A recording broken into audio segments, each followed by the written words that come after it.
আসসালামু আলাইকুম ওয়া রাহমাতুল্লাহি ওয়া বারাকাতুহু। মুসলিম জাহানের 4 খলিফার মধ্যে সর্বশেষ খলিফা অর্থাৎ চতুর্থ খলিফা হলেন হযরত আলী রাদিয়াল্লাহু তাআলা আনহু। তিনি 600 খ্রিস্টাব্দে মক্কার কুরাইশ বংশের বনু হাশিম গোত্রে জন্মগ্রহণ করেন। তিনি মহানবী সাল্লাল্লাহু আলাইহি ওয়াসাল্লামের চাচা আবু তালেবের পুত্র ছিলেন। তার ডাকনাম ছিল আবু তোরাব ও আবুল হাসান। বাল্যকাল থেকেই তিনি হযরত মুহাম্মদ সাল্লাল্লাহু আলাইহি ওয়াসাল্লামের সাথে থাকতেন।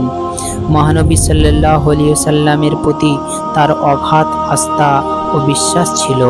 তাই 10 বছর বয়সেই তিনি ইসলাম গ্রহণ করেন। বালকদের মধ্যে তিনি সর্বপ্রথম ইসলাম ধর্ম গ্রহণকারী হিসাবে গণ্য হয়। মহানবী হযরত মুহাম্মদ সাল্লাল্লাহু আলাইহি ওয়াসাল্লাম হিজরত করে মদিনা যাওয়ার সময় হযরত আলী রাদিয়াল্লাহু তাআলা আনহুকে আমানতের মালের দায়িত্ব দিয়ে তার বিছানায় রেখে যান।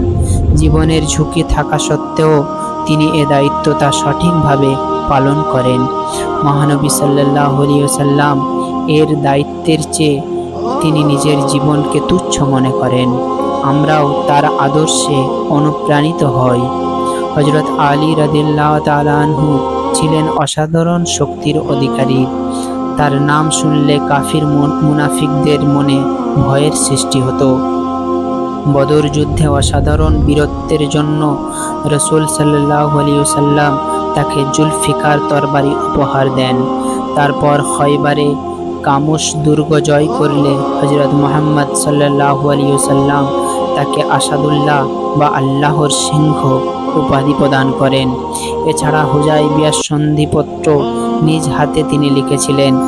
মক্কা বিজয়ের সময় মুসলিম বাহিনীর পতাকা তার হাতেই ছিল। হযরত আলী রাদিয়াল্লাহু তাআলা আনহু ছিলেন অসাধারণ মেধার অধিকারী। তিনি সর্বদা জ্ঞান চর্চা করতেন। তিনি আরবি সাহিত্যে প্রচুর জ্ঞান চর্চা করতেন। কথিত আছে যে রাসূল সাল্লাল্লাহু আলাইহি ওয়াসাল্লাম হলেন জ্ঞানের শহর আর আলী রাদিয়াল্লাহু তাআলা আনহু হলেন তার দরজা। তার রচিত দিওয়ানে আলী গ্রন্থটি আরবি সাহিত্যের অমূল্য সম্পদ হিসেবে বিবেচিত হয়।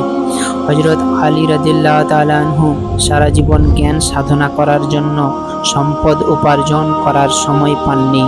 সব সময় তিনি সহজ সরল জীবনযাপন করতেন। নিজ হাতে কাজ করে উপার্জন করেন। তার স্ত্রী ছিলেন হযরত মুহাম্মদ সাল্লাল্লাহু আলাইহি ওয়াসাল্লামের আদরের ছোট্ট মেয়ে হযরত ফাতিমা রাদিয়াল্লাহু তাআলা আনহা। তার স্ত্রী নিজ হাতে জাঁতা পিষে গমের গুঁড়ো অর্থাৎ আটা থেকে রুটি তৈরি করতেন। মুসলিম জাহানের খলিফা হওয়ার পরও তিনি বাসায় কোনো কাজের লোক রাখেননি।